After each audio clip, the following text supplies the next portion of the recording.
Steven, I always ask you a question. You got a question for me this time? Yeah. What do you count as being rickrolled?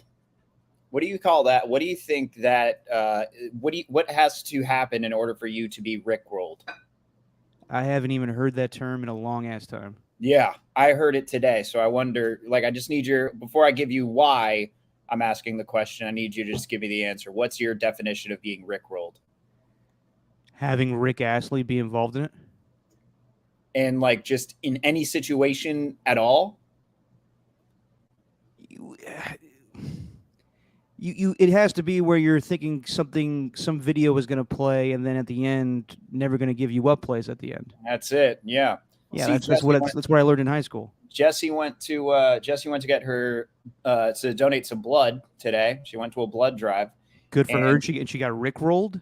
And there was Never Gonna Give You Up playing in the background, and she counts it as being rickrolled. I'm like, no, that's just them playing a comforting song. You can't leave.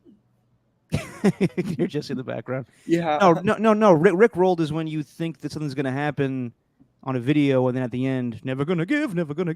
Exactly. It's just my opinion, man. Exactly. It's just my opinion, man. So all right. So there you go. That's my question for you, right there. Okay. Well, I would say Jessie's wrong, but I don't want to, anger her. No, that's what I wanted to get to. That's exactly what I want. AJ Cruz, yeah, cold open with a random viral sensation from years ago. What is going on here? Yeah. That's why I should always ask the questions here. Oh yeah, is it just as good as Steven? Is cheese meant to be yellow or is it white only? Why are you making me sound like that? First of all, I never asked that question before since we've been doing this. And that's not something I would ask. And the same thing I just said. What voice am I? What voice were you doing there? Your opening podcast voice. That's how Steven, can you tell me what is the meaning of life? Yeah. You do say it in that tone of voice and just a way more goofy question as opposed to what is the meaning of life. By the way, what is the meaning of life? 42. What? Anyone who understands that movie quote, I'm here for you. Okay, I'm not even going to ask. Mm-hmm. Just your opinion, man. Stephen Langford, Derek Papo. We got a shit ton of people here today. Some new faces. True Blue Forever. Mm-hmm. AJ Cruz, what's up? Otis Bird, what is the word?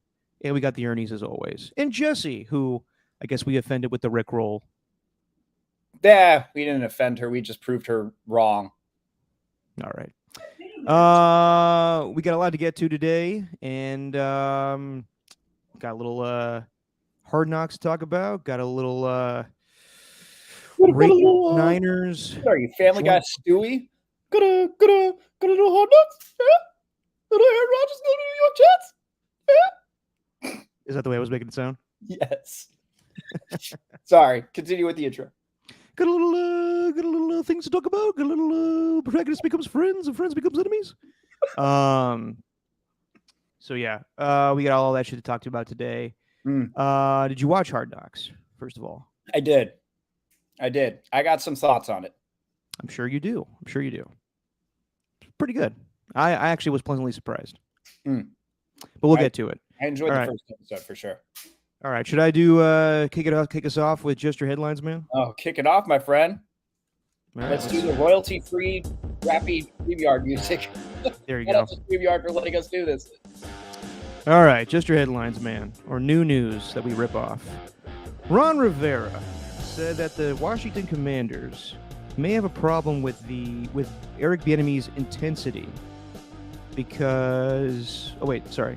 I'm reading this.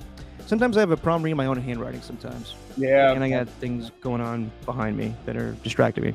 Anyway, today he retracted those comments saying that he stuck his foot in his mouth, saying that the players are not digging Eric Bieniemy's intensity. So he said he stuck his own foot in his mouth, which Jack Del Rio replied, "Been there, brother." Yeah, weird story. Yeah, because he said the things last year. Remember that? No, I remember. There's a lot that Jack Del Rio says where it's like, "Hey, man, you need a Snickers and chew it over or whatever with Twix." But Eric Bieniemy though, saying that or being too intense at practice. What kind of a complaint is that? It sounds like he doesn't want this guy to steal his job, is what it's seeming like to me. Ooh. But then again, they got a new owner, so I don't think. I think Ron Rivera should be worried about his own current job, and the chances of Eric Bieniemy getting that job are slim to none, if I had to say. Yeah. But we'll see what happens there. Klay Thompson, in a recent podcast interview with Paul George, Podcast P, said that he was in his feelings too much with how he reacted to Devin Booker's trash talk and how he had to remind him that he's won 4 championships. Klay said that he was insecure and that Jordan Poole was just rubbing off on him. Yeah, I'm glad Klay said that. He impacted the team more ways than one. He definitely did not say that, right? Klay? Yeah. He didn't say the Jordan Poole thing. Okay. All right. Yeah. Good. Thought I missed something. I thought I missed something special for a second. No, that was just my joke at the end. No, he wouldn't say that. God, that'd be huge news. Kidding I me? know, right? I'm just glad that he actually admitted that that was some bullshit. That he was just like, oh, come on, Devin Booker, shut up. I won 4 championships. I'm glad Klay admitted that that was stupid. He also mentioned that Rocco's 77 years old in dog years, and he got no reaction to that whatsoever. Oof. I forgot what they were referencing. They were saying like, man, it's like dog years with that guy. They were like referencing like a older player or a younger player or something. I don't know, but and he's like, then just Klay out of nowhere. You know, Rocco's 77 in dog years. No reaction. So he's 11. So oof. I mean, enjoy Rocco. That's getting up there. He's been there since the start of the championship years, man. He's getting up there. It's been 8 years since that first championship. I don't want to go down that road, but just cherish Rocco. He's a great dog. I'm just saying, as you get to a certain like 77, it's getting up there. Yeah. All right, last one here. Mark Jackson has been offered $1 million to commentate a Cam Soda video. Does anybody need details on what Cam Soda is? No, just keep going. Okay. Mark Jackson did not answer Cam Soda's request, but he did reply saying, well, usually I'm the one that's paying money to analyze naked women. Too soon? Oh, I thought you were going to say, I don't know, some variation of hand down, man. I did that last time. Oh, yeah. We all know the story with Mark Jackson and the prostitute. I didn't know that story. Oh, that's what I was referencing. When did that happen? Either his playing days or when he was coach, but yeah, he got accused of hanging out with somebody. Lovely. Anyway, that's your headlines, man. Wow. All right. Can we start with Klay on the podcast, though? I basically already said it, but sure, go for it. Well, yeah, but like you only played a snippet of it. Did you listen to the episode? No. Why not? I'm not listening to Podcast P. Why? Because too many basketball players have podcasts these days. This one was actually okay. I made fun of him during the Draymond Green one because he said people don't realize about 1 billion times. So I called it the People Don't Realize Podcast P episode with Paul George and Draymond Green. But with Klay Thompson, like they grew up together, kind of, in a way. They played against each other when they were in like AAU, and they knew of each other all down in that SoCal area. And it was pretty insightful, man. And it was just funny. It was like all these guys catching up, and the other co-host with Paul George, I don't know his name, but he's like a guy who grew up with him, I think in Palmdale. And he also played basketball too. And I guess Klay like played on his team. So it's like watching old friends catch up. It's a good one. Palmdale. You know the song from Afro Man? Yeah, of course. Good man.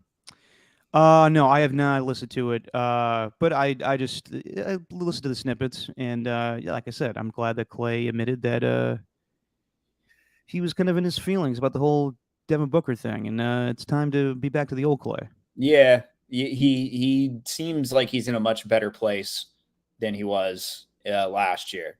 Like he seems to be in a much more carefree zone, whereas last year I think he was trying to prove to the world why he deserves more praise for winning a 4th championship, even though he was still getting criticized at the beginning of the season. So I personally, trust me, I think you should listen to it. It's fun. All right, I'll check it out. Yeah. But I mean, I feel like I got the gist of it. Clay is over it.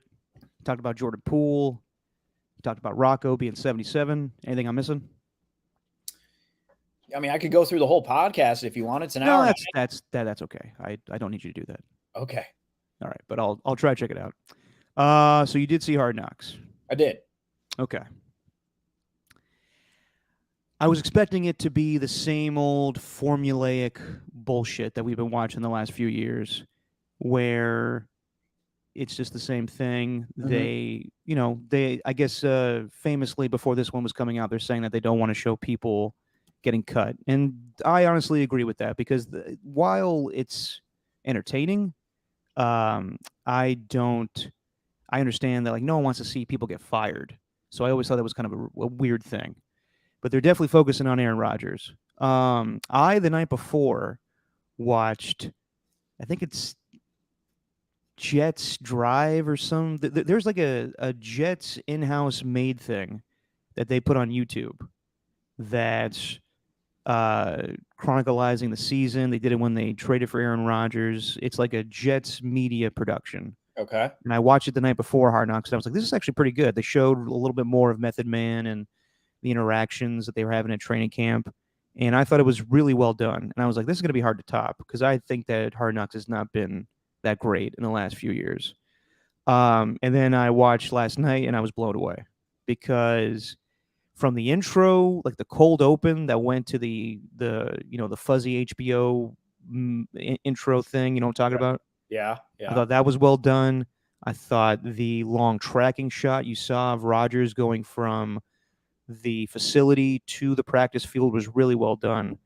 Having no voiceover for a good 20 minutes of the show and then hearing Liev Schreiber and then having him be a part of the show, meeting Rodgers face to face, kind of breaking the fourth wall there. I thought it was the best show they've done in a long ass time, probably since the Jets won back in 2010. And few musical choices. I was like, this is kind of the same old shit they do. Like they were playing you didn't like Ed Sheeran playing in the first practice? I didn't. Ooh, I love you when you're coming like that. I was like that's like the shit they've done in the past, where it's like some pop song or some generic like song that was made just for the show that they play over the practice footage. Yeah. But last night I was like, besides all that, like Method Man was there. They could play some Wu-Tang under that. And they did a little bit. They played like a little instrumental of Cream. Yeah, it was like a jazz instrumental. It was like an elevator instrumental of Cream. It wasn't bad. I was digging it, but they could have done more. They could have done a little bit more with having Method Man there. But I thought it was hands down the best one they've done in years. A lot of Aaron Rodgers. A lot of, playing up to him being the star of the team. Right. I saw like the biggest criticism of it the day after being today was that it was a lot of him and a lot of his teammates are seeing him as more like a godlike figure or an idol and not so much a teammate. I figure that's the same situation that the Buccaneers had with Tom Brady a few years ago. The biggest takeaways I have is that Aaron Rodgers, I know I said in a previous podcast, but the whole image of him has totally flipped. People thought a certain way about him. I think it's more because of the media portraying him as a diva. I know he made us to not like being a Packer towards the end of his career. And we all think that he's an asshole and a dick, but at the bottom line is he seems like a nice guy. He seems like one of the guys. He references movies all the time. He's talking about basketball and Austin Powers. Yeah. And he loves Nathaniel Hackett. My biggest thing is I want to be the least bit surprised with whatever happens this season and the attention that Nathaniel Hackett is going to get with this team and being on Hard Knocks. I know that Sean Payton called it the worst coaching season of all time, but I would not be the least bit surprised Nathaniel Hackett got another opportunity to be a head coach. And also, you drew that from one episode of Hard Knocks? Yes. All right, continue. I want to be surprised because everybody's looking for offensive masterminds, and it may have just been that him and Russell Wilson are not a good fit together, and that Russell Wilson got too much power, and they're just not going to mesh together personality-wise. He gave him too much control of the offense. It seems like him and Rodgers have a good relationship where he can just they can motherfuck each other and then just laugh about movies and shit. Right. And also, I love the part where they were playing that game where they were trying to psych each other out, throwing the football. Yeah. And they were saying stuff to each other to throw them off. And then Roger says Sean Payton at the last second. He's like, "Oh, that was good. That was good." A big thing that I noticed and thought while I was watching it was Zach Wilson is going to be better off for this. Like, a lot of people are talking about how he's a bust, he won't make it, he didn't pan out, and now he's going to be an afterthought with this team. He's still around the team. And I think that they're going to put him in a good position once Rodgers decides to retire. He will be able to learn from his mistakes, grow and mature from the situation, and be better for it. You done? Sorry, did I go on a little rant there? My bad. Yeah, you did. You just went through the whole episode. Not the whole episode. I got more things to say, but go ahead. Say your piece then. You just took your gas tank and you just drove all the way to LA and emptied the tank. That's what you just did with that. Sorry, I pulled a Greg Papa. No, you hit on a few things. I think with bringing in Rodgers, though, like everything you said, I agree with the way they set it up. But it's been something similar to that. I guess one question first off: do you think this is? You know what? I'll save this question for the end. But I'll share tease, ladies and gentlemen. Yeah, I'll share this thoughts on the episode though. Bringing in Aaron Rodgers, it's crazy though. Even though they look at him as a godlike figure, as you mentioned, the bringing in of a franchise quarterback, what that does for the confidence of a team like that, like you could just feel it. You could feel it through that practice. I don't know if it was the music that was playing in the background because it was pretty cool at the time, just watching Rodgers throw. And then Robert Saleh said this about a lot of people, it felt like in the episode, but oh man, he's so good. He's so good, guys. How good is he? The little throws that he was making. But Rodgers, I do think gets a bad rap from the media for the most part. Like, he does it to himself in part because of what he says and, going on Joe Rogan and playing the victim game for like 3 hours was just not a good look, in my opinion. Everything around him has been negative, but I think it also makes you forget, as a lot of this outside noise does, is he's a damn good football player. He's a future Hall of Famer, like, whoo. So there's that. Nathaniel Hackett. Look, if you're a movie quote guy, like you could win me over pretty easily just as a person. If you know movie quotes and you understand like what you're picking up, what I'm putting down, whenever I say something like, you can call me Nighthawk, and instantly your mind goes to Step Brothers. Yeah. Yeah. Like, you're my guy. And Nathaniel Hackett seems to be that guy. So even though was not a great head coach last year, and Sean Payton wasn't wrong, he already won me over after that first episode. And it seems like he's going to flourish in that role and can be more free and has that time to joke around. Whereas a head coach, you probably don't have that. I like that there's a defensive line that's kind of goofy, like there is in every season.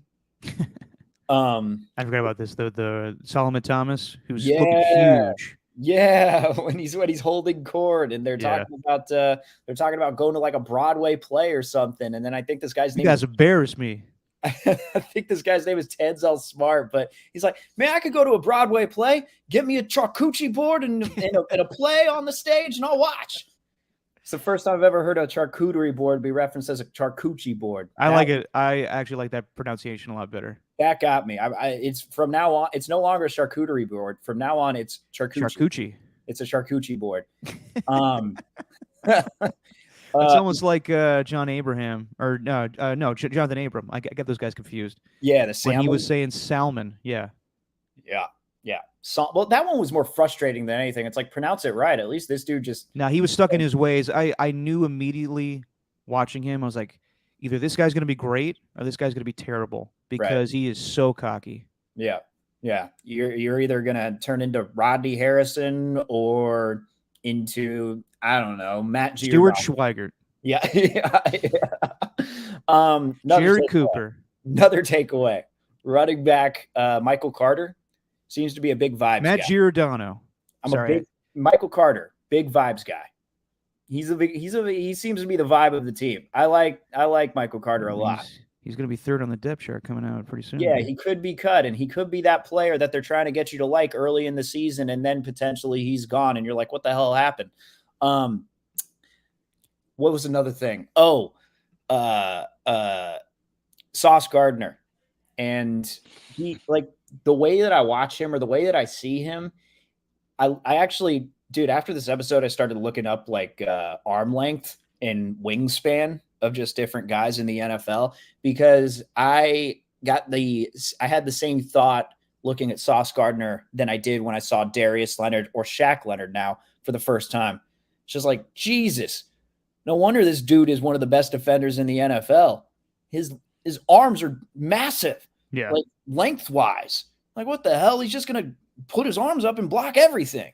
Like, no wonder he's going to be so damn good as a cornerback in the future. No wonder they like him. But this brings me to my question. Here's the one that I had. This is the one that I teased earlier, Derek. But I already answered your Rickroll question. So, but outside of the inaugural Hard Knocks season, which featured the championship Ravens team, like, to me, I was looking back at the rosters of these recent Hard Knocks teams. This has to be like the best one that they've put out as far as talent on paper. You know, the one that they did with the Jets back in 2010, minus the quarterback, because it was Mark Sanchez, they were coming in with a lot of hype. They were coming off the AFC Championship that they lost to the Colts. They just signed LaDainian Tomlinson. They traded for Santonio Holmes. They picked up Jason Taylor. Who else they get? Antonio Cromartie. Did I already say him? No, you didn't. Okay. They were. I remember at the time they were referring to themselves as the Heat because that summer LeBron James went to the Heat. So they were coming in with a lot of hype. I would say this is comparable to that. And maybe the 0-1 Ravens because they were coming off a Super Bowl. Well, I think the 2008 Cowboys were probably better. They were a really good team. They missed the playoffs, though, if you remember. But so did the Jets. Or the Jets were 9-7 after that year, right? After they went to the championship game that year too. Damn, that lost to the Steelers. That was the year of the championship. Because I think, like, just as far as talent-wise with Rodgers, and they haven't even mentioned Breece Hall coming back as a running back yet. Garrett Wilson, Sauce Gardner, Mekhi Becton looked like a beast. Everybody, CJ Mosley, Quinnen Williams, who I hope they feature more on this show. Like, I do too. To me, bless me, thank me. I think we'll see that this is one of the better rosters that they put together, I think, on paper. Oh, no doubt. I mean, this is arguably the most hyped up team of all time. And they did a good job of talking about that in the beginning of the episode. And I loved the whole interaction with Liev Schreiber, where I loved his voice is so different than what is recorded for the show as compared to what he is in real life. Like him talking to Rodgers, like that's the same guy. Like I don't watch Ray Donovan, or I haven't seen Ray Donovan. I've seen him in a couple movies here or there. He was Sabretooth, right? Yeah. When I've been watching Hard Knocks for years, and every time I'm like, the voice doesn't match up him because I've seen him in movies, and it just doesn't sound like him. It's just like a different sounding voice when he's doing the voiceover for it. Yeah, you'd think that the guy sitting in the voiceover booth is like a guy wearing like a Mr. Rogers sweater, maybe some glasses like on the tip of his nose as he's like looking over because he's got prescriptions, but he doesn't want to take them off. So he's just looking down at the words and he's just saying stuff like, Ahmad Sauce Gardner is not a sheep. He's not a follower, but he will wear the sheep at graduation. Yeah, by the way, that's not something that we really celebrate that much in sports, and they did a good job of talking about it in Underrated with Steph Curry. But when players, most of the time, college athletes cannot graduate college because they're so focused on the sport that academics fall by the wayside. And then when they're able to go pro and then come back and graduate, that's a big accomplishment. So I'm glad that they acknowledged that in the Hard Knocks. Yeah, and out of nowhere, Nick Van Exel makes an appearance. Yeah, I saw that too. What the hell? I love that Rodgers was like, that's the voice of God right there. Everybody say hi to him. And everyone's like, I'm too nervous. Like, no, say hi. Say hi to Lee Schreiber. Lee asks him at one point, how come no one wants to do the show? And Roger's like, I think that's kind of misconstrued. I think it's just because we don't want any distractions. All indications are, from what I saw, like the Robert Sala's speech was funny and really well done with the crows pecking at. It was the same thing he said in reference to Sean Payton talking shit. How you got to suffocate the whatever his thing was. It was weird, but Right. it worked in that moment. Yeah. To Rogers coming out before the practice, leaning to the camera guy, saying, "I'm gonna give you some good shit today." Yeah. They can bitch and moan all they want that they don't want to do this. They're fucking loving it. Like that's the vibe that I got. Is like, yeah, okay, we'll do this Hard Knocks. Robert Saleh will wear the shirt that says "I love HK," but in reality, they're loving this. Like, and at the same time, they know they're good. Like in the speech where Robert Saleh's like, "We want to be fucking the most talented team and the most hyped up team." I think that they're loving this opportunity. I know he doesn't seem like he wants to, but Rodgers has a chance to rehab his image. He has a chance to totally change everyone's perspective on him and think, maybe we got it wrong just because all we hear from him are these little press clippings and we don't really actually see him in action, the way that he works with the players. So I absolutely think they're welcoming it. Like Sauce Gardner wants to make a name for himself. Like Yeah. nobody pays attention to the cornerbacks. That's just the reality of it. Unless we're diehard football fans, which I know everyone in the chat is here. So everyone's like, what the hell, Steven? What you talking about? Everyone's heard of Sauce Gardner. No, we all have, like us diehard football fans, diehard sports fans, but maybe some of the average football fans don't understand. And that's what they're being introduced to through Hard Knocks. That's the whole point of this show. So I absolutely think they're welcoming it. I like but it is important to have an entertaining head coach. And I think Robert Saleh is going to be that guy. That's got to be at the core of a Hard Knocks is you got to have a coach who's entertaining at some capacity. Even Marvin Lewis was entertaining. Like Freddie Kitchens with the Browns. Who else? Was he on that one? No, it was Hugh. Oh, it was Hugh on that one, wasn't it? But Freddie Kitchens was the OC. He was the OC. If you remember in the first episode, Kitchens was like, "Hey, coach, why aren't some of these guys practicing?" And he was like, "Hey, I'll be the head coach, okay? All right." And then fast forward, he was fired. Yikes! And then my fantasy team named Freddie's Kitchen was born. But anyway, back to the Hard Knocks though. Like, I think Saleh is going to make for a good head coach for the next few weeks. And man, if anything, like I'm excited. I hope it's longer than that. If anything, it's gonna be 4 or 5. Oh right? No, you're talking about strictly for the show. Yeah, I'm talking about the show. Okay. And he's gonna need to be a good head coach for the whole season. Oh yeah. He'll be fine for that. I'm talking about for the show. But I'm looking forward to watching the Jets this year, man. Like they seem to be. I am too. They seem to be a really exciting team. That's kind of my biggest takeaway, I think. No, they're fun, and I like the whole interaction. Garrett Wilson and Sauce Gardner, they're very good young talent. And you're right there. Yeah, I just hit this charger off my face, right in the noggin or right in the nozzle. Oh my god! Noggin hurt or noggin worked. Your noggin probably hurt as well. Yeah, I would say that it's a fun team to watch. They're going to be on primetime every week.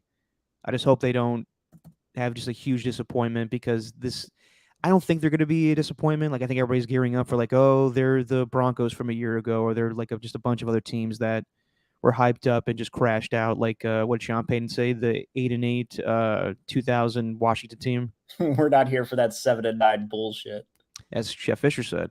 But yeah, I think that they're an entertaining team to watch, and I think that they'll kind of live up to the hype. I don't know if they're better than the Bills or the other teams of the AFC, but they're going to be fun. And that handshake that Rodgers and Sauce Gardner have is incredible. It is. It's solid. It's very well done.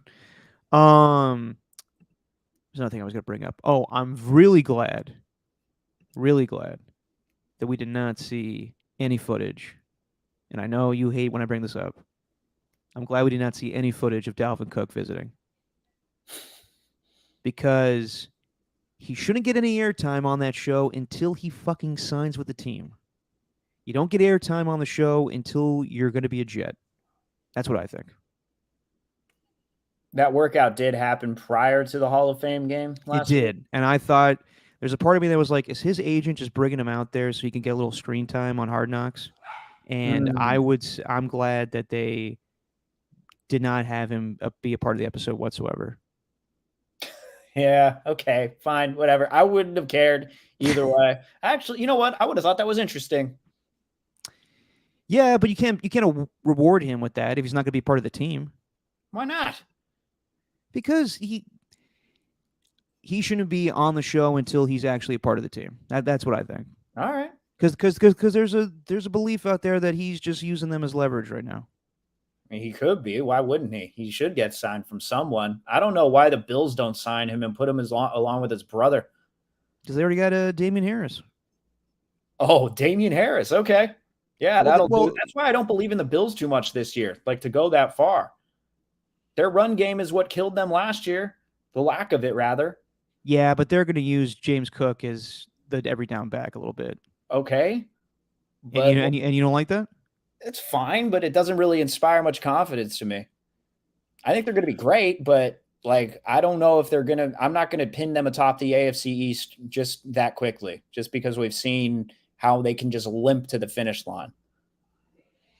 Yeah, that's fair. That's fair. But I think what they needed was an in-between the tackles runner, and I think that getting Damian Harris, while he's not a big name, he's a solid running back. That's all they need. Just a guy on the 5-yard line to punch it in and not have to be Josh Allen every time.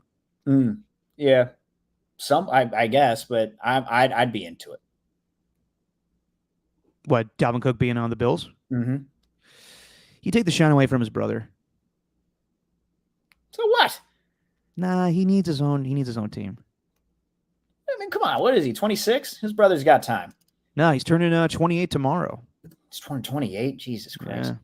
So he's not going to sign for a while, I think. He's just milking this until he get the best contract possible, and then at the end of the day, he'll probably go to the Jets. Yeah. But yeah, as far as Hard Knocks, I was thoroughly entertained. Really well done. You think Robert Saleh is that entertaining as a head coach? Because in comparison to coaches they've had in the past, I would say he's kind of not like Rex Ryan was the star, John Gruden was the star, Aaron Rodgers is the star of this. This is like similar to when J.J. Watt was on with the Texans, and he was on every goddamn minute of that show. No, I just enjoy Robert Saleh as a head coach in general. Maybe he's not as flashy as the other guys that you just mentioned, but I personally enjoy it. No, he's interesting. And do you understand what I'm saying? I mean, he's interesting, but not in the same sense as like other big bravado coaches that they've had in the past. Do you get what I'm saying? True blue forever. Saleh's a wet noodle and wishes he was Dan Campbell. Yeah. No, yeah, Dan Campbell was more entertaining. I totally get where you're coming from, but those guys are a lot to live up to. I think he's serviceable enough as a hard knocks head coach. That's all I'm saying. Do you get what I'm saying, though, with Nathaniel Hackett, in the sense that it was one season with the Broncos, and there's a lot of bullshit that went on with that. And I know Sean Payton's thrown his name through the dirt, but if he gets some pub with this show and being in New York and being the offensive coordinator for Rodgers, I think that could help him with possibly getting a head coaching spot again. Maybe. I think it depends on the Jets' success. Oh, it definitely will. Like, if they crash and burn, then he won't get an opportunity. But if Rodgers looks like he was before, like an MVP, and they're scoring points, I think his name will be thrown in the mix again. It took 13 years for McDaniels to find another head coaching job after that Broncos job in 2009, and he was winning championships with the Patriots. Although there was the one with the Colts that did. Yeah, he spurned a lot of teams. Like he was fired basically from the Broncos because he was videotaping like Belichick was. So technically, it took him 9 years to get another job, though. So, and Hackett did a much worse job than McDaniels did, but McDaniels also cheated. So who knows how that would have gone? Yeah, I mean, Hackett should have cheated. Yeah, I still think he might get an opportunity because I don't think that the Broncos season was really indicative of him as a coach. I think it was just a lot of circumstances and him having to cater to a superstar quarterback that he wasn't familiar with. That was the second option. Pretty sure they hired him to get Aaron Rodgers, and it failed. And then they pivoted to Russell Wilson, and it just was a bad move. maybe, but some of those decisions seemed like common sense decisions that any head coach should be able to make, and he did not. And I just go back to watch that fourth quarter against the Seahawks. It's what I beg anyone to do. Yeah, wasn't good. Oof. All right, let's move on to something that Mike Florio said, your buddy. Oh, why is he my buddy? Because he came on the morning show with Bonte and Shasky. I guess you were filling in, and now I don't like him. I think that he just stirs up shit, and I think that I want to say I was talking about him on this, and you defended him, and you were just like, oh, that's my guy, Mike Florio, because you interviewed him once. Yeah. All right. Fair enough. Anyway, he suggested that if this thing keeps going on with the Raiders and Josh Jacobs, that at some point the Raiders could just rescind the tag and say, go ahead and find a better contract than what we're offering right now. And while I think that's crazy, I also don't think it's out of the question, because everyone's talking about the money that running backs aren't getting. And in the end, Saquon may have made the smartest move in realizing that, I don't know what was said in that Zoom meeting that everybody had, but if he's the lone guy and being like, guys, we're fighting a battle that we cannot win, I'll settle for $11 million. If Josh Jacobs is trying to get 12 or 13, or more than that, I guess, just take it. Just take the 12, because at this point, if you're trying to get a better deal, like this is a Khalil Mack holding out and then getting traded to the Bears and getting the highest paid contract in defensive player history. No one's going to pay Josh Jacobs his money besides the Raiders. I mean, someone could and offer him the same amount of money, 12 million or 13, but he's not going to get what he really wants. Same thing with Jonathan Taylor. Like this whole, I'm going to fake an injury and rehab on my own. And I know that the Colts are doing some shady shit on themselves with the NFI thing. Like, I think that's terrible. You should not have that come out. But to me, there'll come a point where Josh Jacobs has to make a decision. And $12 million is not, it's not a small amount of money. It's not what he should get from leading the league in rushing and, being very young, as opposed to these other guys that are trying to get money like Dalvin Cook, or Jonathan Taylor actually is fairly young. So some older players, but I don't know. I heard him say that on Rich Eisen's show the other day, and I was like, that's not crazy. Like, I could see McDaniels being cutthroat, like right before the season starts, and saying, all right, you're a free agent now. Go find a better position, or go find some more money from another team. And Josh McDaniels wouldn't be the one to do that. It'd be Dave Ziegler and Mark Davis. I think in the end they'll find a common ground, but it was interesting to hear that. But that's also where Jacobs has the leverage, though, right? Like, you could say, yeah, all right, we'll pull your franchise tender. You could be a free agent and go elsewhere. Then Jacobs will say, okay, have fun with Zamir White as your RB1, thinking that you're going to win with Jimmy Garoppolo as your quarterback. Like, that's where I think the leverage is. And I think Josh McDaniels knows that they are a worse team without Jacobs. That's just a fact. Just an objective fact. And I think the thing to me that stuck out with Josh Jacobs in that news, they absolutely could pull his franchise tender. That's interesting. But also Devontae Adams kind of talking about how unhappy he is that Jacobs isn't with the team right now, giving a little nudge to owners, like to the GM, saying, hey, you should pay this guy. Like, I'm not happy. This is just the start of it, man. Like, you're not going to give him the franchise tender. All right. But this is just the start of whatever purge can happen, because without Jacobs, they're going to be a much worse team. And yeah, they're just not going to be in the race. And you know what? That 3-14 prediction by USA Today may not be all that far off. Was Zamir White a running back? Yeah. You're making it seem like he's just terrible. Well, he's not great. I haven't seen anything from him. I don't know. He could. Yeah, but he was a rookie last year too. He could change my mind on Sunday. He could change my mind, but I haven't seen enough to where I'm like, yeah, he's the RB1 and should be in this season. I mean, running back of any position is the easiest to replace. So while you say that they don't have the leverage with the Raiders, they might if he plays well in the preseason and they're comfortable with him being the lead back. Why not? All right, but the guy behind him, Amir Abdullah, was the preseason star for the Detroit Lions a little bit ago, and then he didn't do anything in the regular season. So, I wouldn't feel as good with Zamir White as a running back. Nobody would when you lose the leading rusher of the league. You want to have Josh Jacobs. But if he wants to get paid, like we don't even know what he wants. Like if he's trying to get, I don't know, whatever Todd Gurley or Le'Veon Bell were trying to get back in the day. Like if he wants something like that, he wants guarantees. He's made it known that he wants guarantees. It's something that they clearly aren't promising him.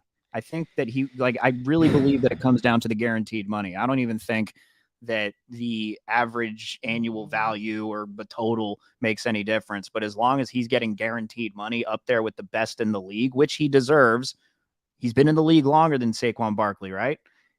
Or am I wrong on that? No. No, Saquon got drafted 2018. Jeez. Saquon got drafted in 2018? Yeah. That's crazy. But then Josh Jacobs got drafted a year later. Wow. Yeah. All right, never mind then. I take that back. God, it feels like Jacobs is a lot older than Barkley. Why did I think about that? But I don't think there is a but in it, though. Like, they're a worse team without Jacobs. That's the fact. And they are not going to do anything with their season. They're going to be mediocre. They're not going to get the first. Well, you know what they're going to do? They're going to just have a mediocre season. They're not going to get the first overall pick with Caleb Williams. They're going to be stuck with their quarterback, not sure what to do. And then they'll just hopefully get another guy. Maybe that dude from, who is it? From Kentucky? What's his name? Drake Mays? Who's the dude? Drake May. Drake May? I don't know. Is he on Kentucky? I don't know. He's one of those blue schools. Yeah, I wouldn't say that. I mean, yes, are they a worse team than are they worse without Josh Jacobs? Yes. North Carolina, by the way, Drake. Gotcha. But can they survive? Possibly, yeah. Because that's what we're dealing with here. The reality is, I don't think any running backs are signing multi-year contracts anymore. I think Josh Jacobs has to settle for a one-year deal that would be fully guaranteed. But it's not the longevity that he wants. This is just what the market is now. So you think the Raiders are just content with surviving? I told you last time, I think this season is an evaluation season. And that finding the running back of the future is not their highest priority. And also, they didn't draft him. I mean, like I said, the Vikings just cut Dalvin Cook because they didn't want to pay him $10 million. And they're non-committal towards Kirk Cousins because they want to find that quarterback of the future. I think the Raiders are doing something similar in the sense that Jimmy knows Josh's offense, but they definitely want to find that quarterback. I hate the notion of this isn't our guy, though. Like, we didn't draft him, so we're going to be more inclined to release him. No, you should be lucky that you're joining a team with one of the best backs in the league and you created one of the best seasons for him. I don't think this is a case that can be comparable to a lot of others. This is the best back in the league that we're talking about. One of them. So what would you pay him then? I was content with giving him like a 2-year deal worth $14 million per. So he's making $7 million a year? No. 2 years, $14 million. 14. So yes. 2 years, 28. I was thinking even 2 years, 33. I even had him up in that range because I felt like he deserved to get paid like the top back in the league. More than McCaffrey. Below McCaffrey. I had him like below McCaffrey, like right in that range of McCaffrey, Kamara, not higher than McCaffrey. I think I kept McCaffrey the top paid. So, my numbers are being mixed up right now, but I believe he deserves to get paid like a top 3 back in the league. Yes. I don't disagree, but like I told you, I don't think McCaffrey's even making $16 million a year if he's a free agent now. Right. This is just what the market is now, and I'm not defending what the owners are doing. I think it's a little shady if you ask me, but this is just the way it is, and I don't know how they can change it. Yeah, there's no way they can, but that's just what I'd do because I really think they're heading for 2 or 3 years of just blah until Kelsey's gone from the Chiefs. Mahomes gets older, starts to maybe lose a little steam. But over the next 2 to 3 years, it's going to be the Raiders probably. I don't believe the Broncos are going to be improved that much. I don't think Russell Wilson's fixable. Like, I just don't. I don't care what Sean Payton does. I don't think he's fixable. Damn. So Yeah, I think. Did you not think Russell Wilson was that bad last year? I thought he was bad. So who do you blame it on more then? Back to my point, Nathaniel Hackett or Russell Wilson? Oh, it's a mix of the two, but I think Russell Wilson played that poorly as well to where like I don't think he's going to do anything over the next few years. So to me, like the Raiders look like they're just going to be in third place in the AFC West for a long time. Ooh. Could be the case when the quarterbacks have been solidified for the Chiefs and Chargers. And I think we'll dive into this more deeper because you said you want to go division by division at some point. We could go division by division. I was thinking through training camp, so we could start in the East, then do the West, and then do the North, and then do the South, or a variation of that. I'm all for it. Yeah. We'll get more in depth with this. But speaking of the West, Raiders and Niners are going to have a joint practice tomorrow in Vegas. Mm-hmm. And it's interesting to hear my pops talk about going back to Vegas tomorrow and having to deal with all that. The Raiders won't even let him set up at the facility, I guess, to do a show for him to, I guess, simultaneously watch practice and be on the radio at the same time, which is not surprising because, there's some still ill will, whatever. But as far as the Raiders and Niners, yeah, interesting that they're doing this now because I think I brought it up last year when they were. Did they play each other last year? No, they didn't. Yeah, 2 years ago. No, they played each other last year. Yeah, the Brock Purdy game. Yeah, well, remember he underthrew the interception. There was a lot that went on. No, sorry, in the regular season, but I'm thinking of preseason. Oh, preseason. I can't remember the last time they played in preseason. I think it was 2 years ago when Trey Lance and Jimmy were trading off series. Oh, okay. Yeah. That was when Trey hit his finger off the Raiders helmet. And this is what's interesting about running backs too. You can never tell through preseason because I remember after that Raiders game, the 49ers-Raiders week 1 or whatever, Elijah Mitchell lined up on the wrong side of the quarterback over a run. Then everyone was just out on Elijah Mitchell. All right, took a chance on him, 6th round, whatever. Then he got his shot, and then he ended up becoming the Elijah Mitchell that we know today. So yeah, but he's becoming an afterthought a little bit now with McCaffrey there. Yeah, a little bit, but that injury still hurts him anyway. Literally, but yeah, that was the last time though. And Trey Lance hurt his finger that game. So my whole point is, once the Raiders leave the Bay Area, now they're doing this preseason thing again, which is kind of bullshit to me because why now? Why now that the Raiders have moved from the Bay Area to Las Vegas is it cool to have the Raiders and Niners do this thing?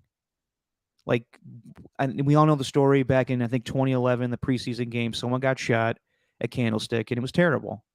But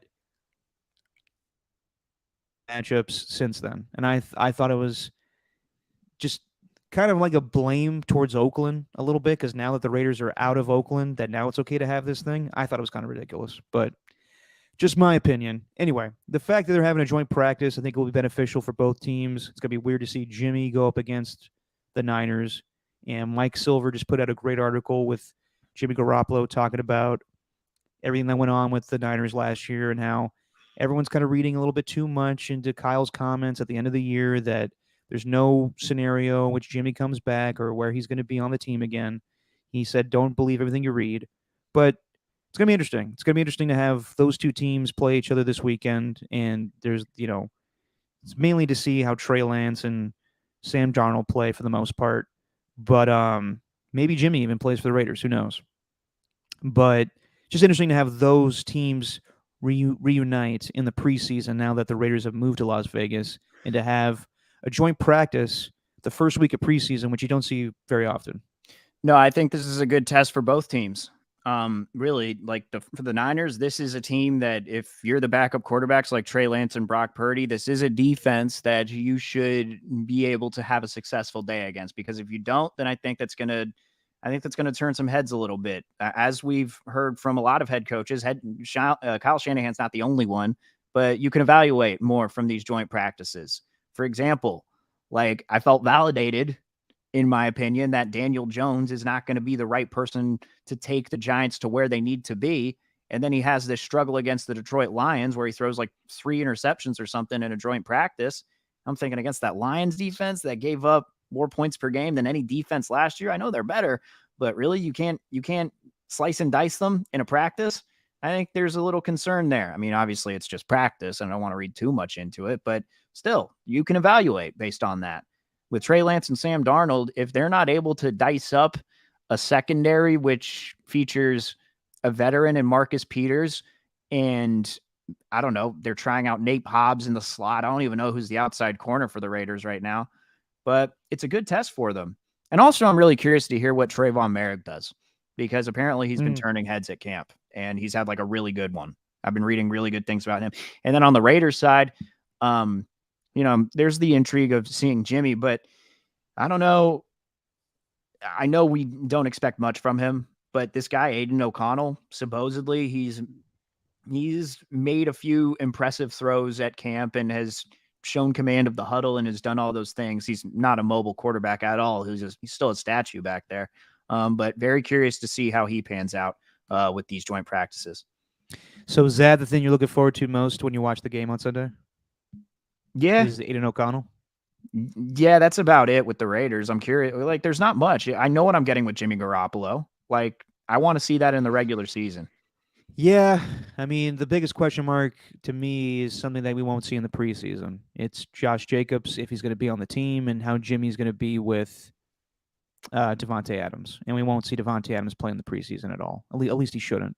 And just how Jimmy's going to look in this offense. I think he'll look fine, but are they going to, it's going to be a high-scoring team? This is where I think the defense needs to improve. Like, I know you're saying like it's not a good defense, but another year with Chandler Jones, they drafted Tyree Wilson. Should improve a little bit, I think. Like, if it's the same, lack of illusion of complexity that we saw a year ago, then Patrick Graham could be out of a job quicker during the season.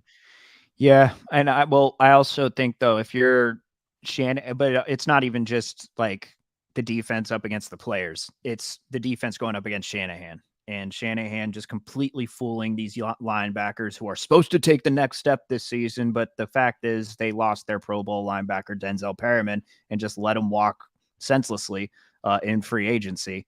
Senselessly let him walk. Yeah, it was just there's no reason to not bring him back. I guess no faith in Divine Diablo? Apparently this guy's supposed to take the next step. Vic Tafur wrote an article in The Athletic, and actually he was talking about the positives from the training camp, but it felt like he was being sarcastic with every single one. Well, he said Vic always keeps it real. Yeah, but like with Jimmy Garoppolo, a lot of Niner fans went after him, and it's like, get a hint of sarcasm. Not everyone is serious all the time. But Vic Tafur made a joke about earlier how Garoppolo's deep ball wasn't there in practice. He's still probably knocking the rust off, even though he knows Garoppolo can't throw the deep ball, and this is just who he is as a quarterback. I feel like these articles that he wrote, some stuff to look forward to, felt like some of it was sarcastic. Yeah, to me. I would say it's hard to figure out like what exactly I'm looking for with the Raiders this first preseason game. Like the team is really set in stone for the most part, I think. Yeah. It's more so the angle of Trey versus Sam Darnold. Because right now on the depth chart, it's Trey or Sam, which everyone is freaking out about. Like, depth charts don't mean shit in the preseason. Like, you literally have a tie for first as the quarterback between Kyle Trask and Baker Mayfield. This shit is written up by PR teams. It does not matter. The Kyle Trask or Baker Mayfield one had me dead. I was laughing so hard. We got from Tom Brady to Kyle Trask or Baker Mayfield. Is going to be like a stuck on you situation where they're just combined together? Like it's Baker Mayfield and Kyle Trask morphed into one. Yeah, it's just mask on the back of the jersey. Yeah, exactly. Like even Kyle said it last year when they said like, oh, you have Jimmy Garoppolo listed as your fourth string quarterback, and he was like, well, I got to put him somewhere. Like they didn't think he was going to be on the team. They put him at fourth string. Yeah. And then he shot up to second string just like that. Yeah. Why do they call them unofficial depth charts? They're not official. They seem pretty official. I just told you why they're not official. Then what's the point of having them? Because you got to put it out because the league wants that shit. I don't know. So make it the official, unofficial depth chart, because to me, official is when you have the 49ers logo on like the bottom right-hand corner and it looks like it's signed off by somebody. You know what's you know what you know when it's official? Huh.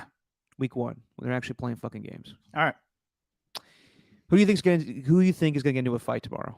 All right. Number Or one. Friday? I got a couple. Number one, Marcus Peters and Brandon Ayuk. Yes. I think Brandon Ayuk has shown a lot of that flash, and he's going to be the number one guy. Debo's going to be doing a lot of motioning probably. This is where Shanahan's going to try to, get in his bag here, as the kids like to say. But I think that in it's your true blue forever. What job would you have, nice guy Steven, if not for unofficial reports? This is very true. Thank you for bringing me back down to earth. What was I like this guy, True Blue Forever. Yeah, seriously, Jesus. No, I think Marcus Peters and Brandon Ayuk are one. Max Crosby and George Kittle are too good of friends. I don't think they're going to get into a little beef, but I could see Crosby, actually maybe Crosby and Debo getting into a fight somehow, getting into a little scuffle. I would love to see Max Crosby and Nick Bosa get into a fight. If Nick Bosa was there, damn it, I just thought about that shit. Well, also they're defensive ends, right? Yeah, but apparently there was a whole thing about Max Crosby being an all-pro over Nick Bosa a couple years ago, where Nick Bosa was like, "Seriously, Max Crosby?" And they're friends too. I don't think they get into a fight though. Not at these things. I'd love to see that. I mean, who's kind of nasty within the offensive line? Trent Williams and Max Crosby would be interesting. Yeah, that could end well. I mean, that could end poorly for Max Crosby. Do you think they're going to give Trent Williams that run though? Like, should Probably they? not. Probably not. How old's Trent? 35. Yeah, he's like he's not banging that much in preseason joint practice. No, I think that'd be not pointless. I just think it'd be way too risky to put him out there.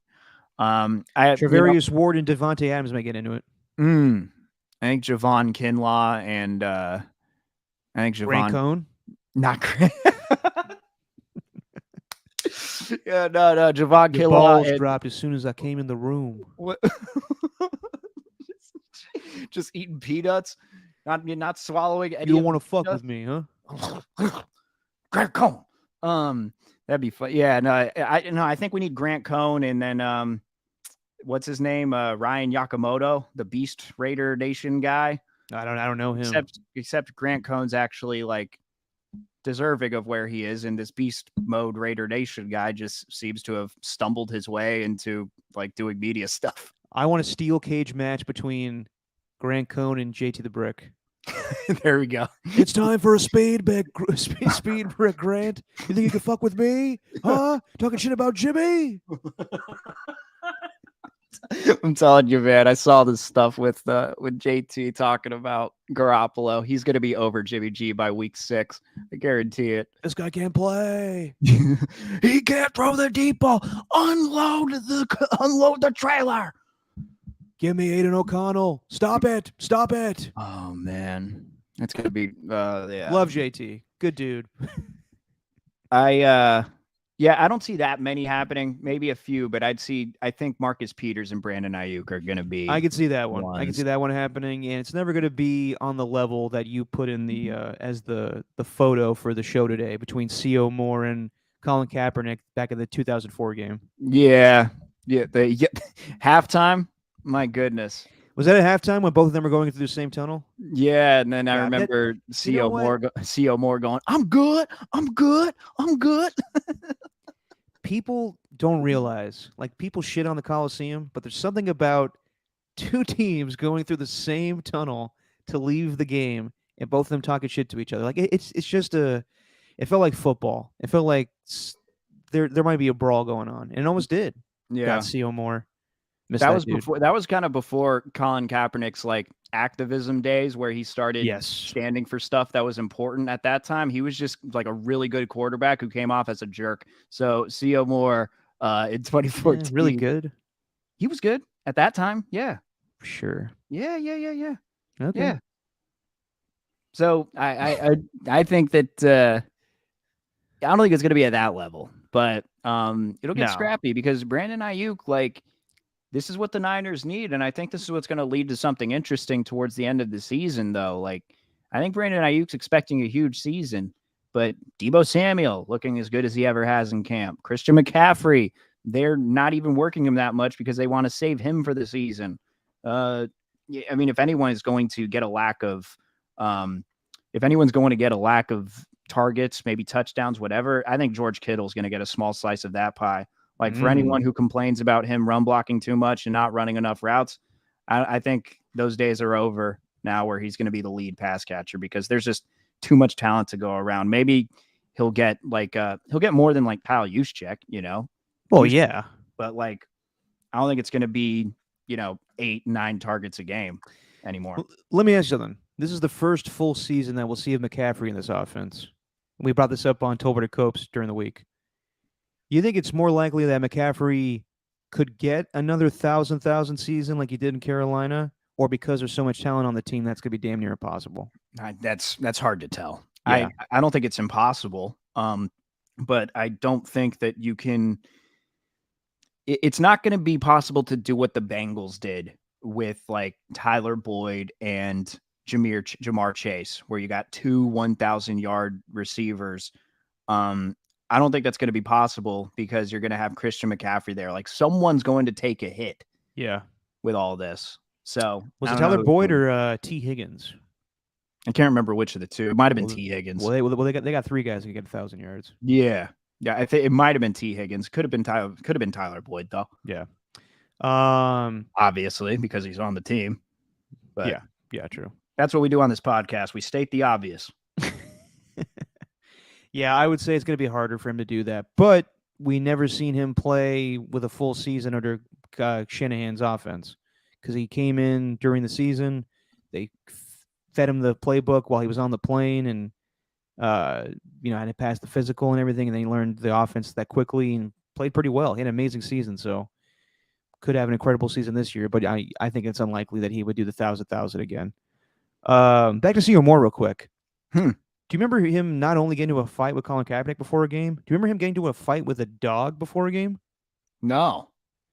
I think they were in Pittsburgh, and there was a whole thing about C.O. Moore antagonizing a police dog to the point where they were saying you're messing with a police officer because the dog is categorized as a police officer. So he was going to face criminal charges for fucking with the dog. When was that? Am I making this up? Hold on, let me look this up real quick. I don't know if you're making it up. I remember this. C.O. Moore dog. Hang on. I can't find anything. Hang on. Because I'm looking on Bing, this stupid search engine. This is going great. Well, yeah. In the meantime, as you're looking at that, can I just play one of my favorite plays that ever from C.O. Moore? Sure. I think you know where. Was this the one where him and Khalil Mack couldn't get there in time? I think you know where I'm going. Yep. Okay, there's music behind that. Never mind. That doesn't make any sense. But that's the one where they celebrated way too far down the field. And then Justin Tuck was like, you motherfuckers need to get back. Yep. Mm-hmm. C.O. Moore. I can't find this. I swear this happened. Was it C.O. Moore? Right, was he placed on the pup list? No. Well done. Boom! That's the podcast, everybody. Thank you for joining Just Your Opinion, man. Stephen Lang for Derek Papa. Now we're done? Nah. I'm really proud of that one, though. John Gruden seems to be at Saints practice a lot. He was there, I think, during minicamp, and he was there at training camp a couple days ago. Now, there's all the stuff with the emails, and he's going through a lawsuit with the NFL. At the same time, everyone talks about how John Gruden supposedly may have wanted to get rid of Derek Carr. But the fact that he's going to help him out with his new team says a lot to me. Actually, we even heard, I think, reports. I think Mike Mayock even said in a podcast recently that there were times where they were looking to trade Derek Carr, and John Gruden at the end of the day just said, I can't get rid of Derek. There's just something about him. He even said no to Tom Brady. So there's something that John Gruden did like about Derek Carr. I wonder with the fact that he's been at Saints practice a few times now, whatever happens with this lawsuit that he's going to have with the NFL,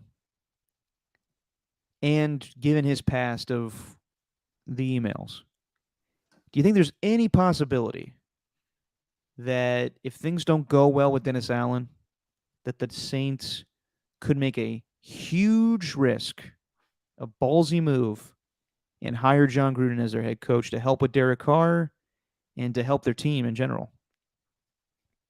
Wouldn't that be up to the NFL to like reinstate him? He's not technically suspended or Right. He resigned after the emails. Yeah. So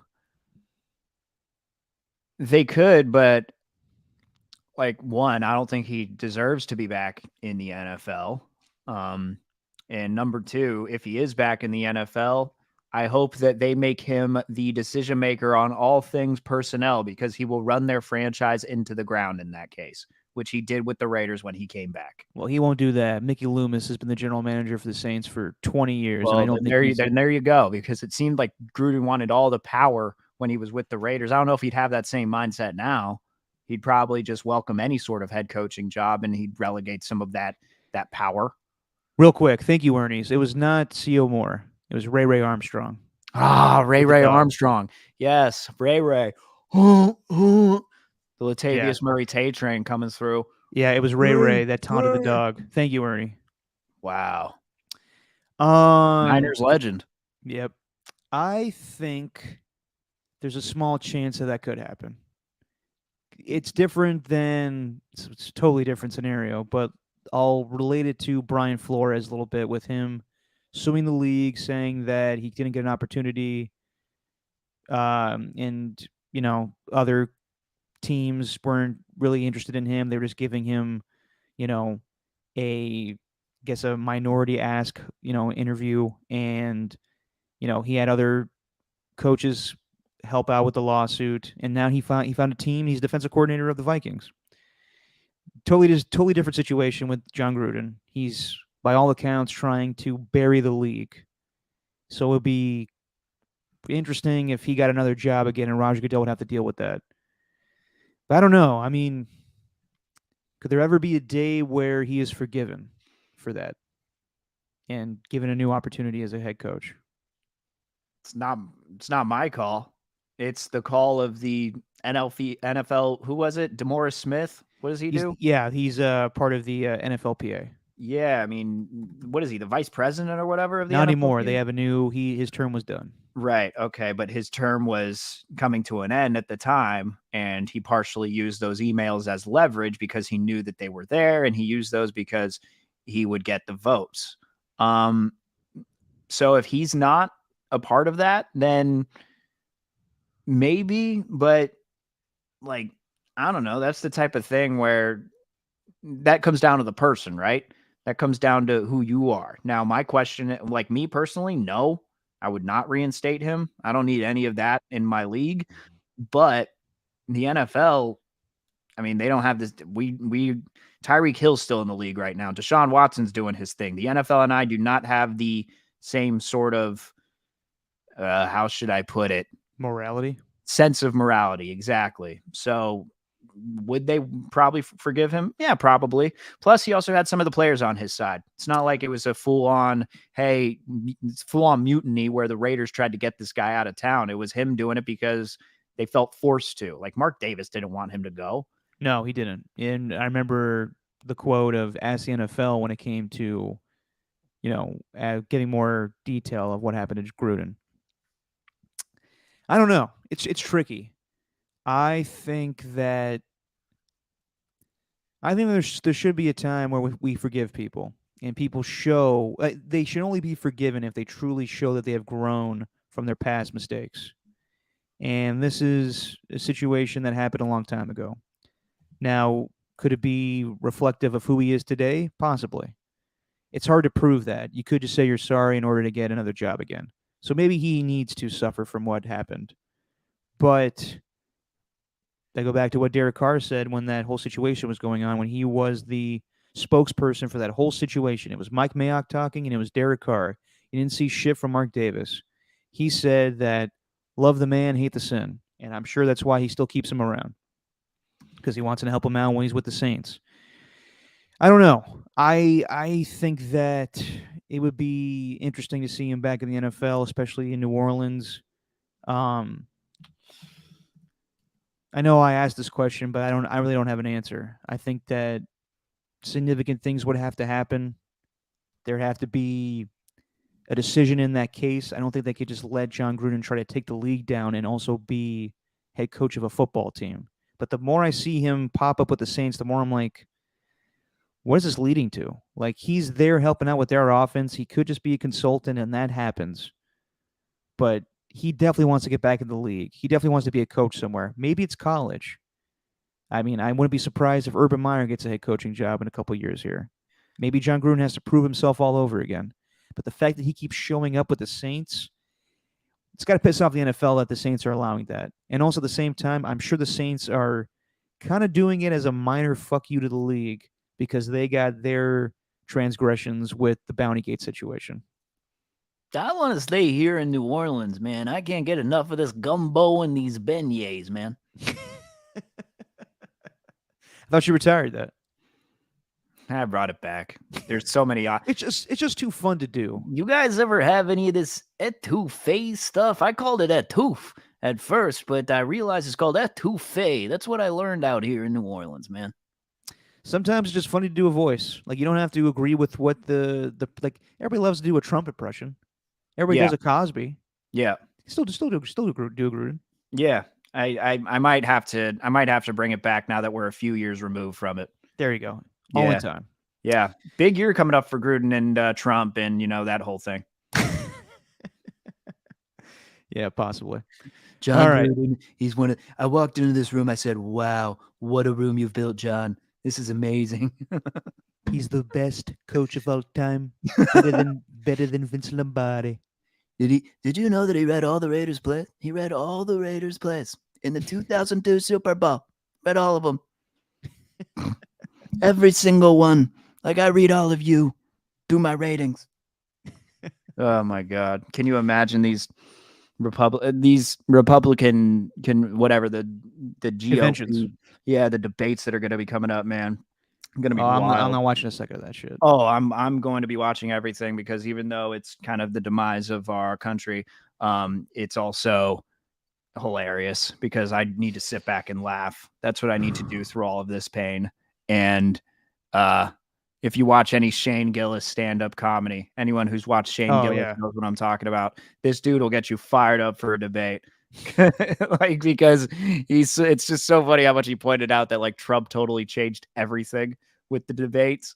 It's just like out of nowhere. It's just like, I'm a Republican and I support religion, and I'm a Republican and I support education, whatever it is. Then like out of nowhere, Trump's just like, Rand Paul, ugly.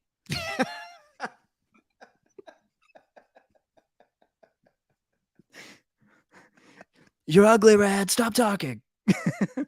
I've seen a few clips of Shane. I need to give him more time. Yeah, he does probably.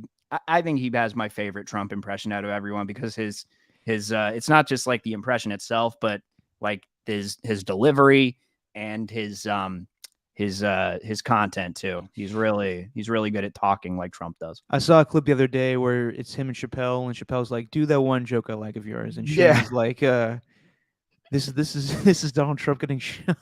Yeah. Just, Yeah. How he'd be the funniest to get assassinated. Not because he's getting shot, but because he'd be called, just because of the sounds and the way that he'd call out the person. What are you doing standing up? Sit down. You're ugly. I need to watch more. Speaking of jackasses, we haven't done this in a while. Jackass of the week. Oh, it's just your jackass of the week. Just your jackass of the week. We like to call out people on this podcast from time to time. Not too much, but when people deserve it, they deserve to be called out.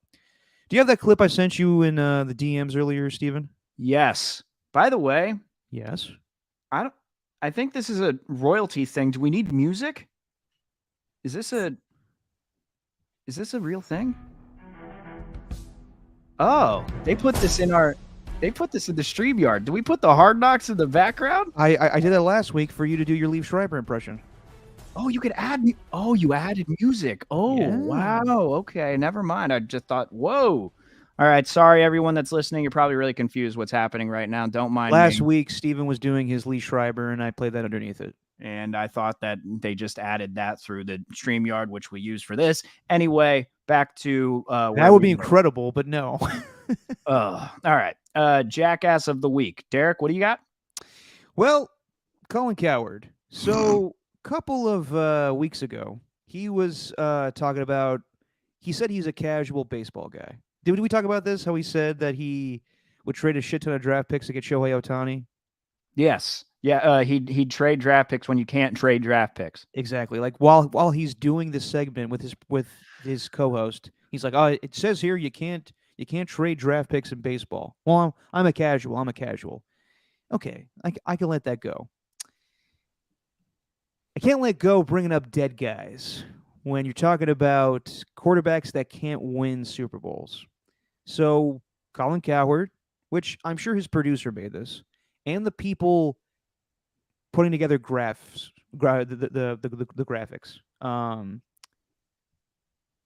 He put a list together of quarterbacks that can't win a Super Bowl. And sure enough, one name is brought up that literally he can't win a Super Bowl because he's dead.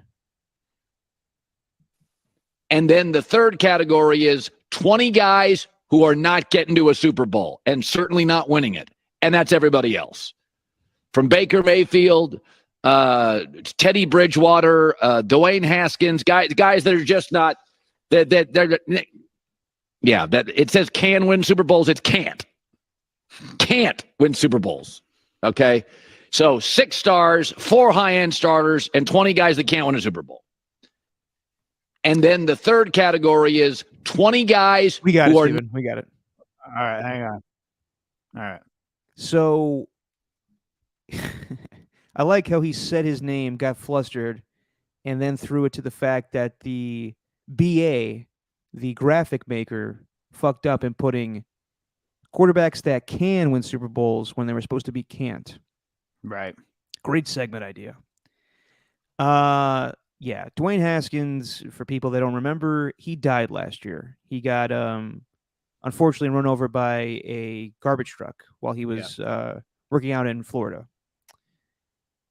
Sometimes people just fuck up, and that happens from time to time. This is really egregious. From the point where the graphic was made, where no producer will double check this, and the fact that he said this, acknowledged that he said it, didn't even think twice about what he said, and focused on the fact that the graphic was wrong. This is incredibly inappropriate, and I'm not a huge Colin Cowherd fan. I would say I'm not a fan whatsoever. I know people like him, and that's fine. But this is really inappropriate and really stupid on his part. It's just a pure product of the production going wrong, the production making a mistake, and Cowherd's the face of this, but this goes to show like how much these guys truly are produced on their programs, as opposed to, I mean, they're great at their delivery and everything. That's why they're on the microphone, but doing a lot of their research, that's the people behind the scenes, and they have all these meetings and they do all of that stuff like that. Not all of that comes from Cowherd, which I think everyone understands, but something like this, it's a mistake. I think like anyone would be willing to forgive that, but for a producer not to notice, like, hey, maybe we shouldn't have Dwayne Haskins on there, like, out of respect. Everyone else is fine. QBs that can't win a Super Bowl. Plus, they got that wrong, which is just an embarrassment in itself. And I like how it's Collins quarterbacks that can't win a Super Bowl, even though he definitely had that list written for him. Yeah, why is Paxton Lynch on there? He's not even in the league anymore. Nah, see. Well, they're drafted. Drafted since 2013. Okay. Yeah. So, like, that's the Jackass of the week. Well, I got another one too. All right. So we're going with graphics that are made that were fuck ups. Simple graphic that was made just to prove a point, and people are already bringing it up in the chat here. The Baltimore Orioles for suspending Kevin Brown, the play-by-play guy, for simply just saying that the Orioles had their struggles against the Tampa Bay Devil Rays, and then that was so egregious to the point where they had to suspend the guy. Listen, we're in a day and age where people are saying things that cause them to lose their jobs, and rightfully so sometimes. But when someone is just simply making a point about a baseball team, that's just stupid. And if you're that butthurt about it as an organization, then you got to look at yourself in the mirror a little bit and say you got to do better. But I mean, you're what? They have the best record in the American League right now, don't they, Steven? Yeah. So Yeah. for that to be the focus of the team is ridiculous. And now they're getting a bunch of backlash. You heard Gary Cohen and other broadcasters make fun of the Orioles to the point where Gary Cohen even brought up John Miller. Like the Orioles fucked up so long ago that they let John Miller leave, and now he's with the San Francisco Giants and doing an incredible job. Yeah. Yeah. I just thought that was the dumbest thing I've seen in quite some time, where a play-by-play guy is just simply giving a stat, and because the stat was not positive, it cost him to lose a couple game checks. I don't know if he got suspended with pay, but just stupid. Oh gosh, hang on one second. I might Gotta hang on. sneeze. No, it passed. Damn it. Come on. Yeah, no, that if anyone understands why he was suspended, then you can come on the podcast and talk about it and explain your reasoning, because that made zero sense. And yeah, like you said, they think it was like some sort of negative critique. Like, no, you're highlighting the success that they've had compared to years past. Like, look at where this team is at now. They're one of the best in baseball. They got these bright young stars. They got veterans everywhere. Like and thank you, Skills Report. Since Brown was trying to illustrate how much the 23-year-olds had improved against the tough Rays, against the Tampa Bay Rays team that's also been one of the best in baseball this year. Just it's messed up. And it made zero sense to do it. And luckily he's going to be back tomorrow night, or Thursday or Friday night rather. But why would he want to go on working for that team? Because it's a job. They don't really have a lot of security. I understand that, but at the same time, you're going to be looking over your shoulder every time you say something on the broadcast that's, to the liking of the owner. I think the Orioles are going to be looking over their shoulder now instead. Most likely, yeah. Because you had your fans at Camden Yards screaming, free Kevin Brown, instead of making fun of the Astros like every other American League team does when Houston comes to their home stadium. That's getting tiresome to me. Yeah, but still, it's going to happen forever. So just like the running back contract stuff, we just got to deal with it. True.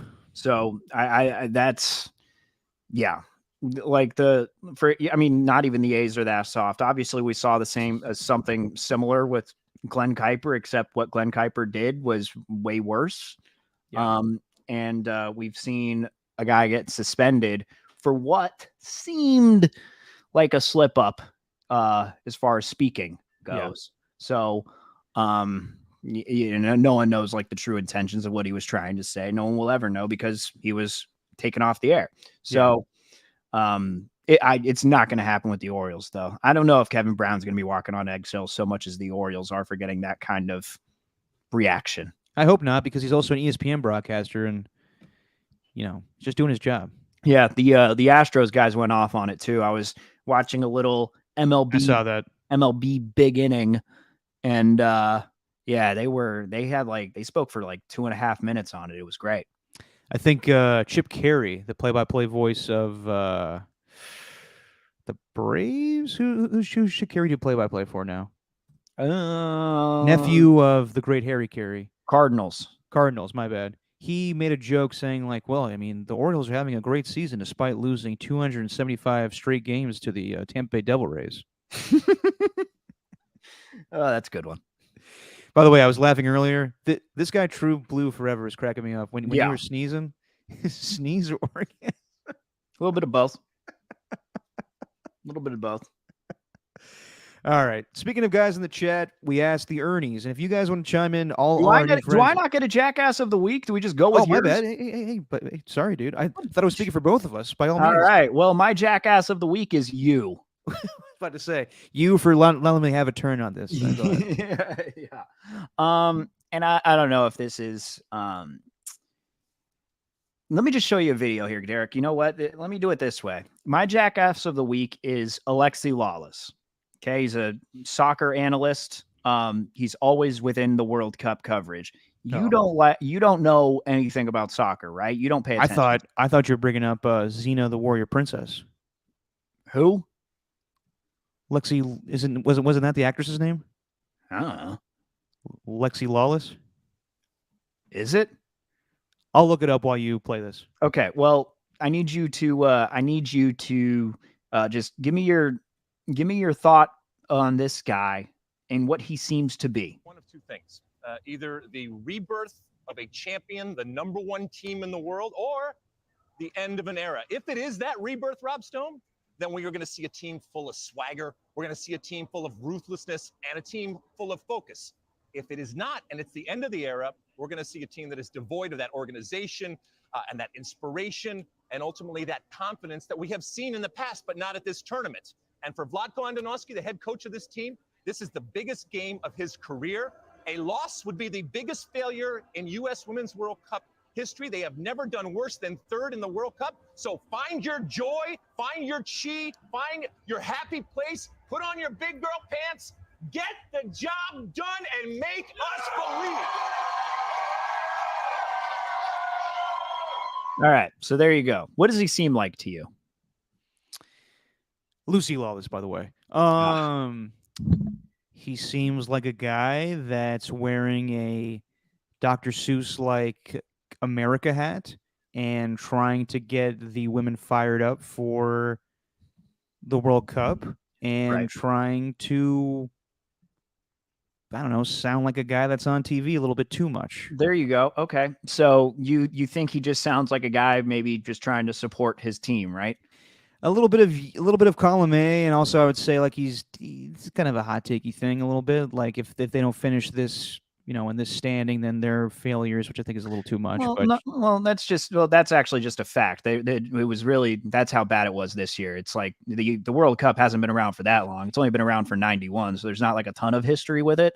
Yeah, I pretty much have the same feeling as Jesse. He's a jackass for wearing that hat. Right. The hat made him look like the Cat in the Hat. Well, I'm going to say this. This is long before one of the ongoing things, the discussions that I would have with my late father when we would watch World Cup together was we would unite in our hatred for just watching Alexi Lawless on TV. We never understood why he was on the broadcast year after year after year. Look on, he's at the plate right now. That's great. And then and he's walked. And you are my Jackass of the week for a reason. But Alexi Lawless has been there year after year after year, and we don't understand. No one understands why they continue to employ this dude, because like he seems like he's really supportive, and he comes off as very much a homer. Like, for example, after the first round of World Cup games, instead of focusing on the co-hosts, Australia and New Zealand winning in their respective matches, and immediately he's like, well, I don't think the U.S. should look at these four teams and just think anything in terms of fear. I think they got this one in the bag. And then he started talking about the team, week after week, and they perform below expectation. And then like, he seems like their biggest supporter. He seems like America's biggest supporter. But when you throw out this, like, it sounded like he was kind of celebrating with them losing. And he tweets out something like, don't kill the messenger. They are polarizing. Politics, causes, stances, and behavior have made this team unlikable to a portion of America. The team has built its brand and derived its power from being the best / winning. If that goes that way, they risk becoming irrelevant. And that's just not even to mention that, sure, you may not agree with their political stances, which seems to be equality for everyone.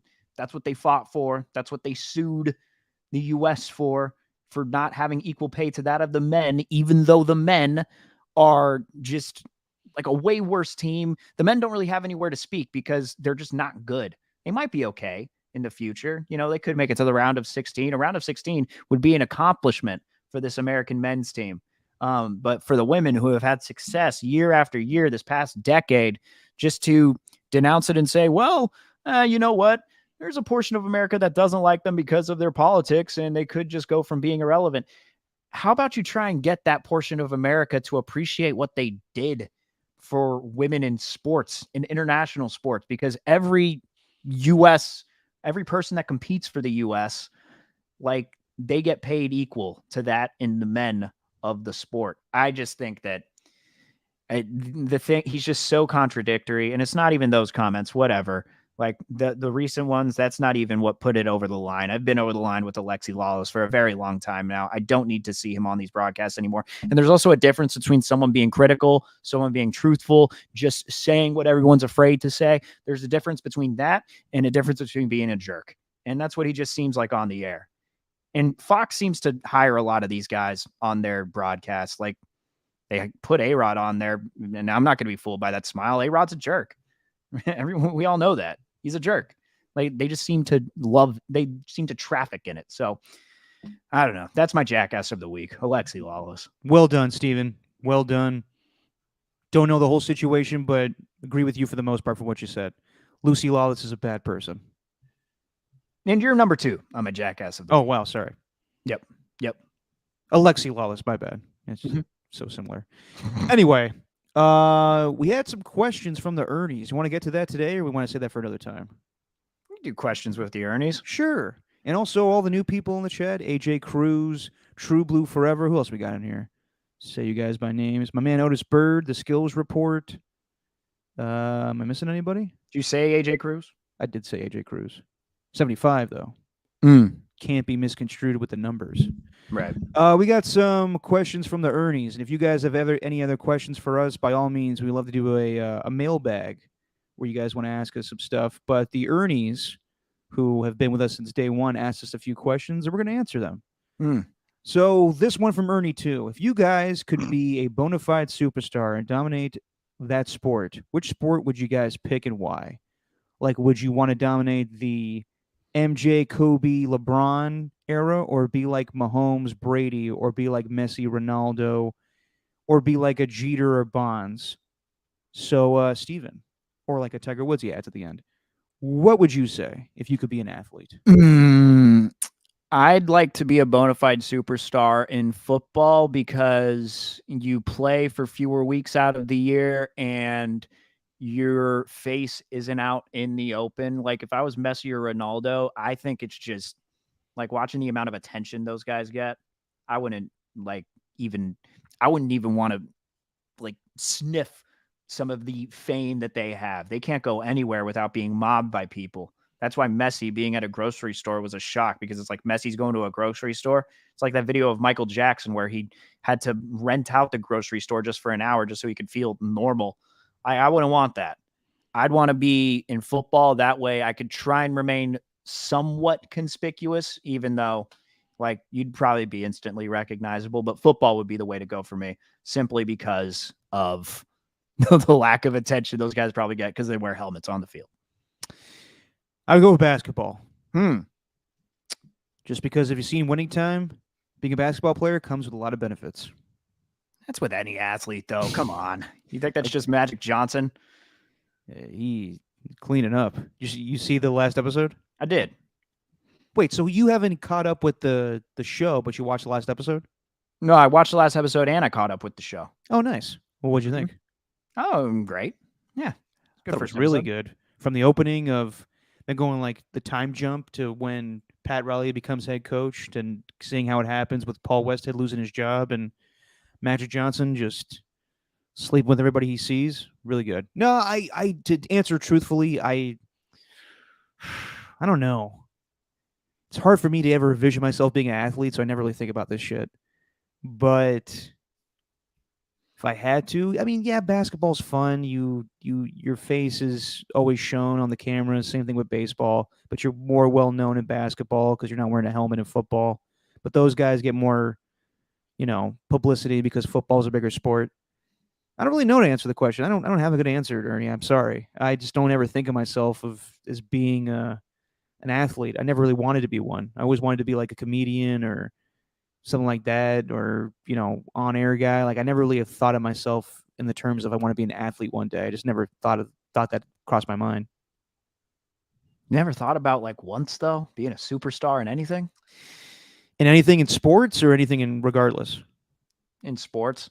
In sports, like, I don't know, like, yeah, when I was younger and I loved football, I always thought, like, what if I became a great football player? But I was realistic. Like, I was always the short, funny kid. Like, I knew I wasn't going to be a football player. Yeah, I don't know. I always thought though it would be really cool. I always did think it would be really cool to be a basketball player though. Like out of all the, if I've met a few retired athletes here and there, and out of all of them, it seems like basketball players are just like the coolest. Yeah, definitely. I mean, they're laid back. Like, experiencing my time producing the show for Tom, he's way chill. Like, compared to, I'll be completely honest here, compared to baseball players a little more diva-ish. And football players are kind of in the middle. I think basketball players are a little more chill. Yeah, and it's just like a cool sport, running Yeah. up, dunking, all the shot making and all that. Just cool. Yeah, but to answer your question, I was more realistic. I was trying to be more, when I was a kid, Ernie, I was trying to be more like Jack Black or Andy Samberg. I wasn't trying to be an athlete. Yeah, baseball was my first thing. One time in fourth grade, when I remember Miguel Tejada getting a new contract with the A's, I wrote on my like my dreams list. Or I might have been in fifth grade, fourth or fifth, but I wrote that I want to make $6 million like Miguel Tejada.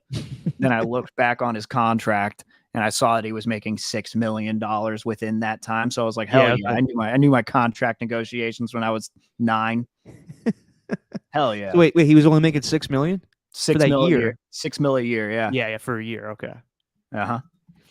And then Ernie 1 had a question in the chat. We'll get to the other questions another time. But if you guys could choose any market besides the Bay to work in radio, what market and why? Ooh.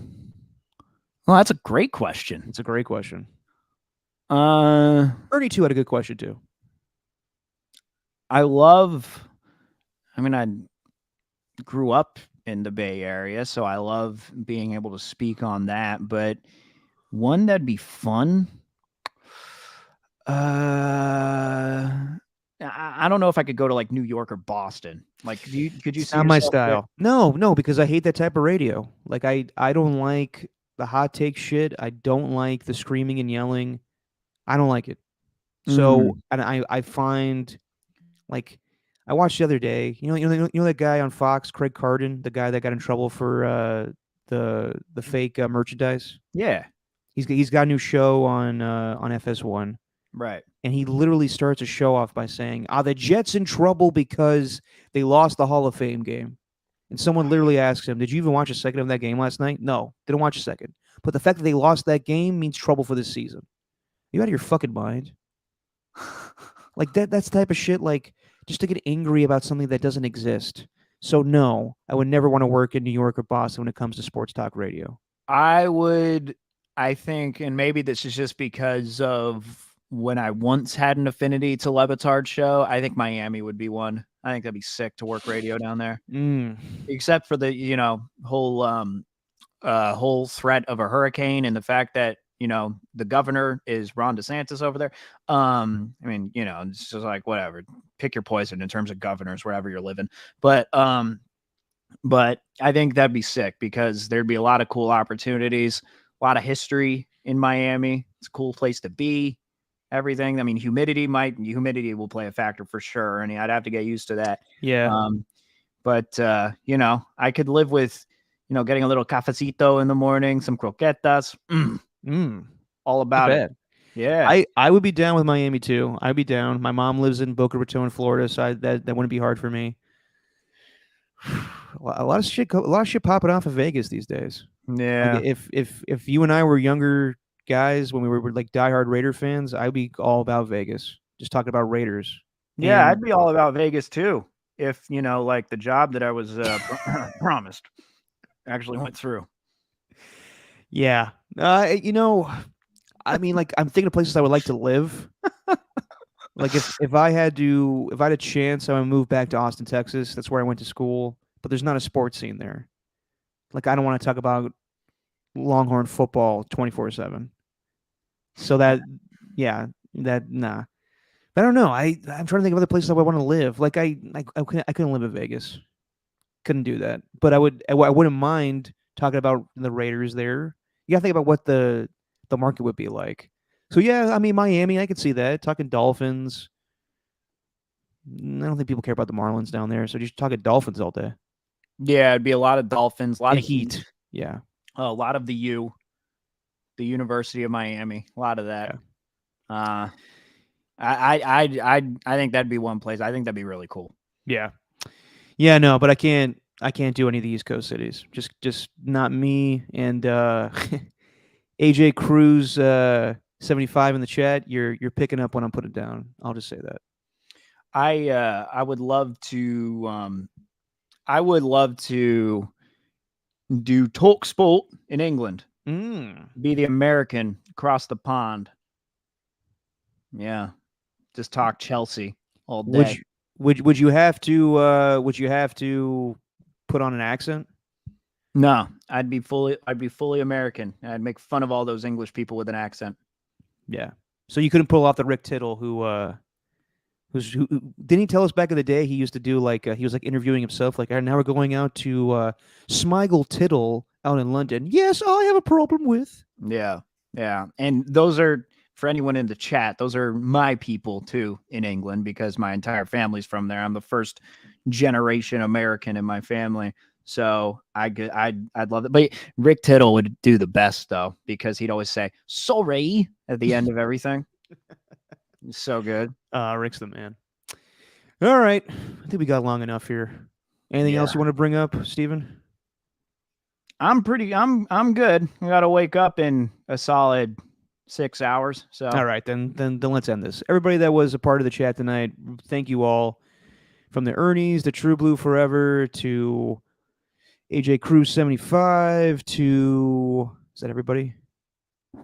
True Blue Forever. The skills report. Anybody that I missed, I apologize. Oh, Jesse, thank you for the Rickroll question.